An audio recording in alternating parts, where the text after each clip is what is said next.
You're now watching a clip from the Inspired by show. You can watch the full episode on our YouTube channel or listen on iTunes, Spotify, or wherever you get your podcasts. So make sure to head over there, leave us a 5-star rating if you enjoyed it, and follow the show. So then one day I got an email, which I thought was a spam email, and it was from Channel 5. And they explained to me, look, we've got these documentaries that we want to do. There's these different topics. Why do you have a look through some of these topics and tell us if any of them relate to you or what you're interested in? I was like, this is spam. Like, why has it come through to my spam? And why is Channel 5 emailing me? I was like, it's too good to be true. But I was like, let me just read through it. And I still replied to it just in case. You know what I mean? I was like, it's probably spam, but let me reply to it. Didn't hear anything for a while. And then out of the blue, I can't remember how much long after it was, they came to me and said, yep, okay, cool. We want you to host this documentary. We're going to send you over contracts. It's going to be starting in this time. And it's literally within a couple of weeks or maybe a couple of months. And I was like, what the hell? It's just happening. And so I was like, wow, this is what I wanted to do for all this time. After I've been doing the Channel 4 series as a contributing presenter for maybe about 3 or 4 series, I'm blown away.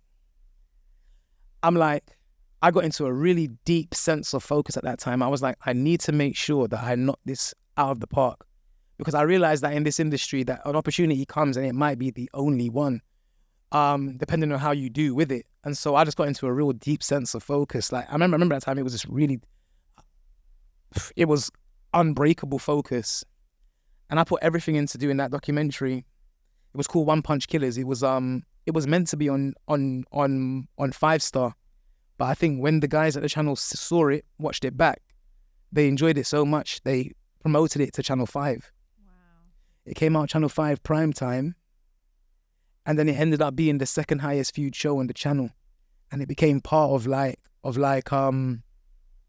guess culture.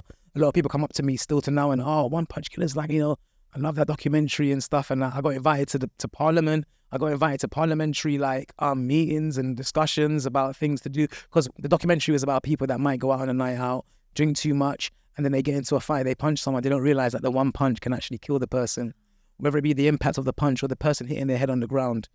And so that documentary doing so well, it catapulted me. I started doing breakfast TV. I was doing the right stuff. And then I got more opportunities. I did another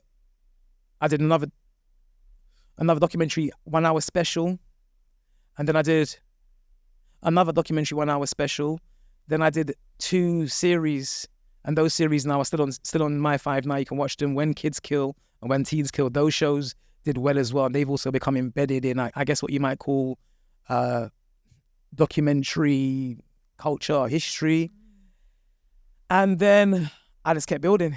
And so I did a documentary on Brexit and NHS, which is on Amazon Prime.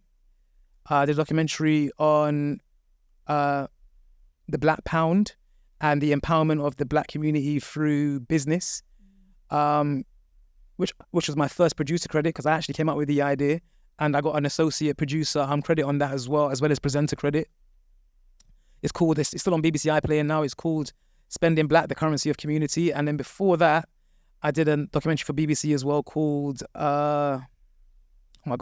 You Match the Description, Stop and Search. And that got nominated for a Broadcast Digital Award. Wow. Yeah. And so over the space, it sounds like it wasn't. It was over the space of years, but I guess over the last,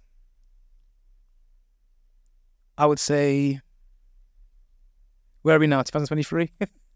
Over the last, I would say maybe 6 years, I've managed to put myself in a space of being an accomplished documentary maker, documentarian, even now a documentary creator, because I've managed to get myself a producer credit. Even I should have got some before, but it's hard to get them in the industry. Even though you've done the work, people don't want to give them to you. And so, yeah,